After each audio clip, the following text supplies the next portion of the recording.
Channel of Vadodara. Vadodara શહેરમાં સેવા સુરક્ષા શાંતિ નામક ગુજરાતી ફિલ્મનું સ્ક્રીનિંગ યોજવામાં આવ્યું હતું. દેશના વડાપ્રધાન નરેન્દ્ર મોદી અને તત્કાલીન ગુજરાતના મુખ્યમંત્રી નરેન્દ્ર મોદીના વર્ષ 2000થી 2004ના કાર્યકાળને દર્શાવતી ગુજરાતી ફિલ્મ સેવા સુરક્ષા શાંતિમાં ગુજરાત પોલીસની શૌર્ય ગાથાનું નિરૂપણ કરાયું છે. જે ફિલ્મનું સ્ક્રીનિંગ 6 તારીખના રોજ વાઘોડિયા રોડ ખાતે કરવામાં આવ્યું હતું.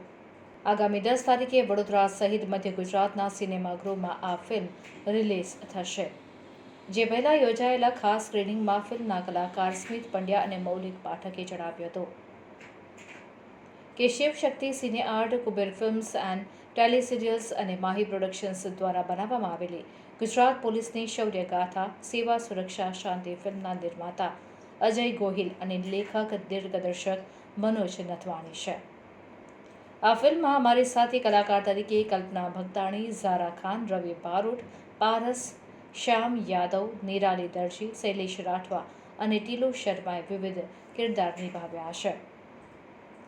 આ ફિલ્મનું શૂટ વડોદરાના વિવિધ લોકેશન પર 15થી 17 દિવસની અંદર જ પૂર્ણ કરવામાં આવ્યું છે. ફિલ્મમાં દેશના ન્યાયતંત્ર, લોકતંત્ર અને સંવિધાનની મજબૂતાઈને પણ સુંદર રીતે દર્શાવવામાં આવી છે. અત્રે નોંધનીય છે કે સેન્સર બોર્ડમાં ફિલ્મને અપ્રુવલ લેવા માટે ઘણી મુશ્કેલીઓનો સામનો કરવો પડ્યો હતો તેમ નિર્માતાએ જણાવ્યું હતું. સર, આ ફિલ્મ બેઝિકલી આપણા જેટલા પણ ગુજરાતની પોલીસ છે એમની શૌર્ય ગાથા છે અને સેવા સુરક્ષા શાંતિ એ એમનું આપણે કહેવાય આપણું સ્લોગન છે. અને આ ફિલ્મ એક ટાઈમે જ્યારે ગુજરાતે જે બધું ફેસ કર્યું છે, જે ટેરરિઝમ ફેસ કર્યું છે, અરાઉન્ડ 2004-2005ની આજુબાજુની વાત છે. અને કેવી રીતે આપણું ગુજરાતને એને કેન્દ્ર બનાવ્યું હતું ટેરરિઝમનું, અને આપણી પોલીસે, આપણું ATS જેને આ વાતની જાણ હતી અને કેવી રીતે આખું નેસ્ત નાબૂદ કર્યું છે, આખી આ ઘટના સફળ થવા નથી દીધી, એની શૌર્ય ગાથા છે આ ફિલ્મ. એટલે બહુ ગર્વનો વિષય છે, બહુ રાષ્ટ્રીય વિષય છે. આ ખાલી એક સ્ટેટ પૂરતી વાત નથી, તો રાષ્ટ્રીય વિષય છે, આપણા એક હિન્દુસ્તાનીના ગર્વનો વિષય છે. અને અમને ગર્વ છે કે આપણે આટલા સારા આપણા એકદમ સક્ષમ પોલીસ અને ATS આપણી પાસે છે. સો એના ઉપર આખી આ ઘટના છે અને એના ઉપર આ વાર્તા છે, સેવક સુરક્ષા શાંતિ. ભાઈ, તમે મને સ્મિત પંડ્યાને તમે આમ પાછો કિશોર કાકા તરીકે ઓળખો, આ અવાજથી તમે બધા મને ઓળખો છો.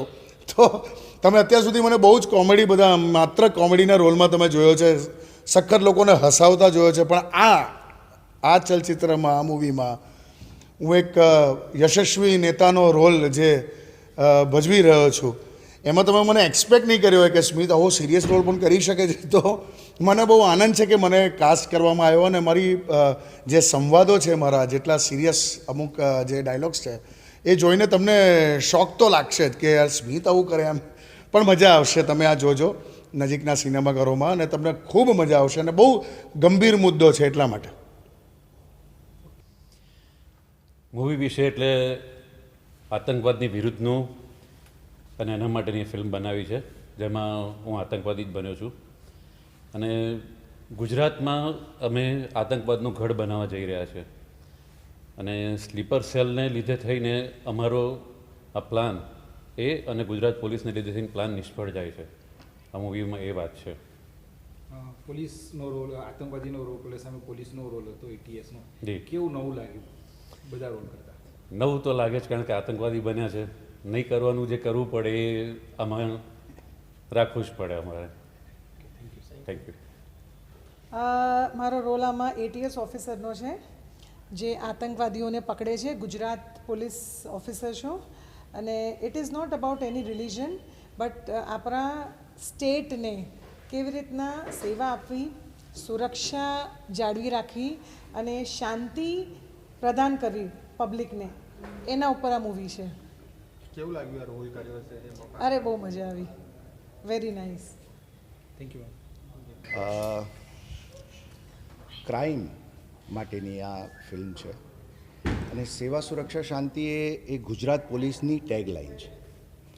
અને અમને બેઝિકલી આજે તમે ગુજરાતમાં જુઓ ને તો દેશના બીજા કોઈપણ સ્થળ કરતાં, બીજા કોઈપણ રાજ્ય કરતાં ગુજરાતમાં કાયદો વ્યવસ્થા બહુ સારા છે. અને એક ગુજરાતી તરીકે મને એનું ગર્વ છે. અને આ જે ફિલ્મની વાર્તા છે એમાં સૌથી મને ગમતી વાત એ છે કે ગુજરાત પોલીસના બહાદુર જવાનો આતંકવાદીઓનું એન્કાઉન્ટર કરે છે, આતંકવાદીઓને મારે છે. ત્યારબાદ કેટલાક કરપ્ટ પોલિટિશિયન્સ એ ગુજરાત પોલીસના બહાદુર જવાનો ઉપર ફેક એન્કાઉન્ટરનો કેસ કરીને એમને જેલમાં નાખે છે. પણ ગુજરાત પોલીસના જવાનો એક જ સૂત્ર કહે છે કે અમને દેશના સંવિધાન ઉપર અને દેશનું સૂત્ર છે સત્યમેવ જયતે, એના ઉપર અમને વિશ્વાસ છે. અને ફાઇનલી એ પોલીસ જવાનો નિર્દોષ સાબિત થાય છે અને એ આતંકવાદીઓ હતા એ વસ્તુ પુરવાર થાય છે સાહેબ. એટલે આ જે વિશ્વાસ છે કાયદા ઉપર, આપણા સંવિધાન ઉપર, એ બહુ મહત્ત્વનો છે. અને આ ફિલ્મ એ જ મેસેજ આપે છે દરેકે દરેક ભારતીયને કે આપણા સંવિધાન ઉપર, આપણા ન્યાયતંત્ર ઉપર, આપણા કાયદા ઉપર વિશ્વાસ રાખો. સત્યમેવ જયતે છે જ.